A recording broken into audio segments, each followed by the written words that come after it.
What if men and women, we kind of take totally different roads to get to, like spiritual enlightenment, That's what we're going to dig into today with this piece. Women reaching her highest spiritual truth. Really gets you thinking about, well, everybody's got their own path, right? Definitely. It's like we all want that same destination, but the journey's going to look different for everyone. Now, this source, it kicks off with this analogy, right?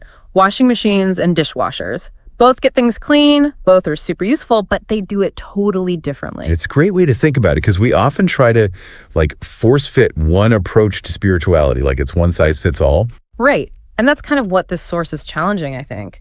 So how do we unpack these different approaches? It dives into Hindu mythology a bit, talks about the goddess Parvati, all about nurturing energy, and the rishis, those solitary seekers. Feels kind of connected to traditional gender roles, no? Yeah, it touches on those archetypes. Huh. But for our listeners, it's really about understanding these masculine and feminine energies. And not like societal expectations, but more like fundamental forces within all of us. Like masculine energy, often that outward focus, taking action. Feminine energy, that's more about intuition, empathy, nurturing. And the source suggests these energies, they might actually shape how we approach our spiritual growth. Okay, so not that men are only masculine energy and women are only feminine energy. You're right, we've all got both, yeah. Exactly. It's about recognizing, what's the dominant energy in each of us? And how does that play into our own unique spiritual journeys? Interesting. So how does that actually work? Well, the source talks about how these energies, they actually manifest within the chakra system, specifically the heart, throat, and third eye chakras. Can you give us a little chakra 101? What are they and why are these three important here? Sure. Think of chakras like energy centers in our bodies, right? Yeah. Each one's connected to different parts of us: physical, emotional, spiritual. So the heart chakra, it's all about love, compassion, connection. Makes sense, right? Then you've got the throat chakra, that's all about expressing yourself authentically. And the third eye, that's your intuition, your insight.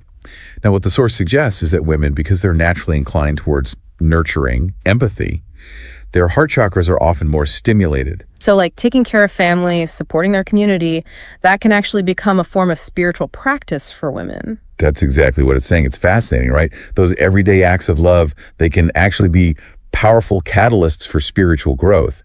But, and this is important, it's not about saying women have to do those things. It's more about recognizing the potential that's already there in those innate qualities. Yeah. That makes a lot of sense. But what about the guys? I mean, we have the same chakras, right? Of course.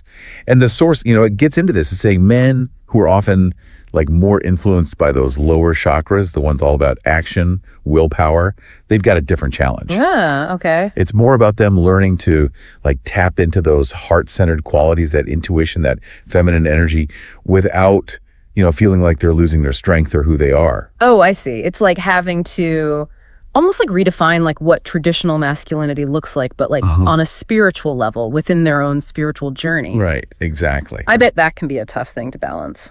It can be, yeah, definitely. It's interesting, the source mentioned Shiva and Vishnu. Those are those classic, powerful, masculine Hindu deities, and they're always shown with their feminine counterparts. Oh yeah, that's right. And I think it's highlighting that that really cool interplay of energies. It's not about one being better or anything. Yeah, just recognizing both are important, right? Yes, yeah. That real spiritual harmony, whether it's, just within yourself or even on a bigger level, society, it comes from that balance, right? That give and take. Exactly. That's what the source is saying. When women and men, when we can just approach each other's paths with understanding and respect, recognizing each other's strengths, it creates this really cool synergy. And that's not just romantic relationships, it's everything. It's how we operate as a society. All right. Yeah, totally. It's almost like fostering this collective spiritual evolution in a way. Okay, so I have to say, this whole thing about women guiding men on their spiritual journeys, it kind of rubbed me the wrong way at first. Well, surely. It just felt a little too close to, those old school power dynamics that, I don't know, we're trying to move away from, Totally get it. But I think it's important to see it through the lens of what we were talking about before, those masculine and feminine energies. Right. It's not about women literally telling men what to do or anything like that. It's more about how women, by just being who they are, that empathy, the compassion, they can actually help create this space for men to connect with those parts of themselves. So it's like women, through their own way of being, they almost inspire men to get in touch with those qualities that might not be as, I don't know, celebrated or whatever within like those more traditional masculine roles. Yeah, exactly. Yeah. That's a great way to put it. And this actually connects to a really powerful point the source makes. It's saying that women, by, nurturing their own hearts and like putting that energy out into the world, they play this huge role in creating more humane, compassionate societies for everybody. Right. It's like women, they're not trying to change anybody, but just by being themselves, they're putting that energy out there. The compassion, understanding, all that good stuff. Totally. And that actually gets to like this core idea the source keeps coming back to. Like, It's not about one gender, like fixing the other or anything. Right.